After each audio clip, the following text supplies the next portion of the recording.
Well, let's go ahead and get started. We always like to start with our current numbers. Yeah, sure. Hot off the press. So again, starting at the state level, California has had just slightly more than 71,000 positive cases now. 3,300 of them have been hospitalized, and about a third of them end up being in the intensive care unit.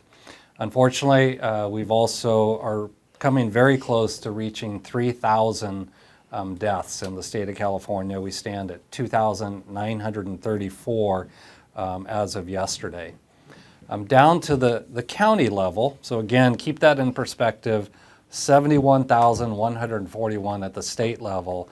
Tulare County has reported 1,268 positive cases, which sounds like a mere fraction, of what they've seen at the state level.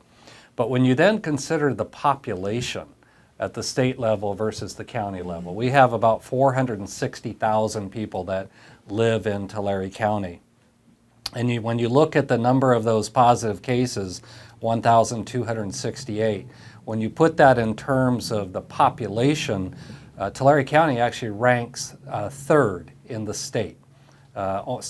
Behind only LA County, who ranks number one, Santa Barbara County, which just had a pretty interesting spike that we went from being number two to number three. Yes, so number three. Yeah, this is a good thing when you get Right. bumped from second place to Right. third place. So we'd love to be in last place, so we have the third highest number of positive cases relative to the population They've had in the an state. outbreak in their prison system Oh, is that right? up in Santa Barbara. Okay.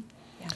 On the positive side, of those 1,268 positive cases, 318 have now recovered. I thought it was really interesting that I've been disappointed that the county has been reporting so few recovered cases in Tulare County compared to, say, Fresno County, who's had fewer cases but more recovered. But just yesterday, the county announced 172 newly recovered. So I don't think one day made that kind of difference. I think there was maybe a lag in the reporting.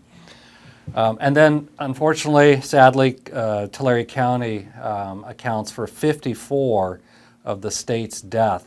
And again, put in terms of population, that actually ranks us second.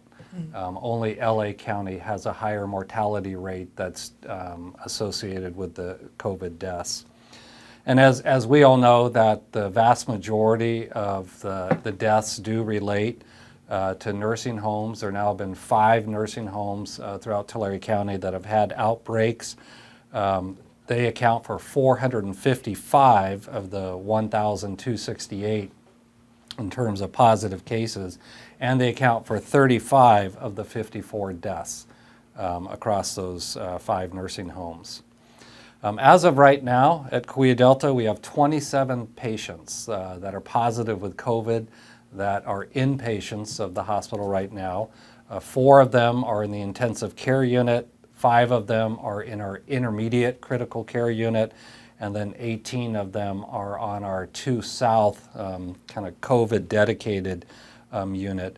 Of the 9 patients that are in critical care, either ICU or ICCU, 6 of them are on ventilators right now.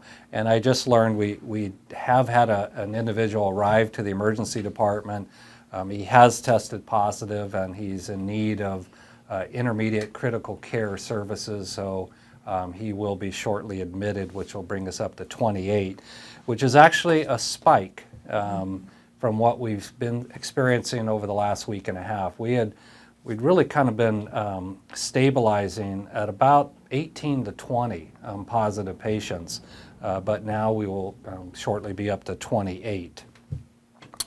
Also, I wanted to share with you that we've talked a lot about remdesivir.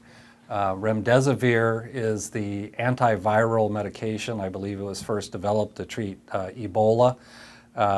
You've heard very positive stories about that drug being used on some of the most critically ill COVID patients. It's not a cure, but it is found to significantly shorten the amount of time that a patient might spend on a ventilator and accelerate their recovery, so that's a really good thing. That's generally been an experimental drug only and has not been available to hospitals like us in the past, but it is now being released to hospitals. It comes to the county, who then distributes it to the hospitals based on need. We have now received our first delivery of remdesivir. We received 11 vials of it. We certainly had hoped to receive significantly more because 11 vials will pretty much just take care of 2 patients. So they have to have, a number of courses of treatment therapy. So we're required now to submit a report every week to the FDA and to the CDC, reporting the number of COVID cases that are in our ICUs and that are intubated. So they really want to reserve this drug for the most seriously ill. So hopefully we'll be seeing more of that coming to us. I did report to you, obviously, our employees who are putting themselves on the front lines all the time. And despite all of our Herculean efforts to try to keep our employees and our physicians and everybody safe, we definitely, PPE is becoming increasingly more available, and we continue to much more frequently replace N95 masks and surgical masks. But we have had, of our 5,000 employees, 41 have tested positive since the start of the virus, but probably more than half actually contracted that virus outside of the workplace. So just the normal exposures that all of us have in the grocery stores and other places we go. Unfortunately, healthcare workers are not immune to the virus when they leave the hospital. But fortunately, 13 of those 41 have already recovered and are returning to work. We've only had 2 physicians, 2 providers through this whole duration that have contracted it, and one has already fully recovered and back to work as well. So excited that and very pleased to see that there's been fairly limited exposure to our employees. Right. Okay, thank you for that.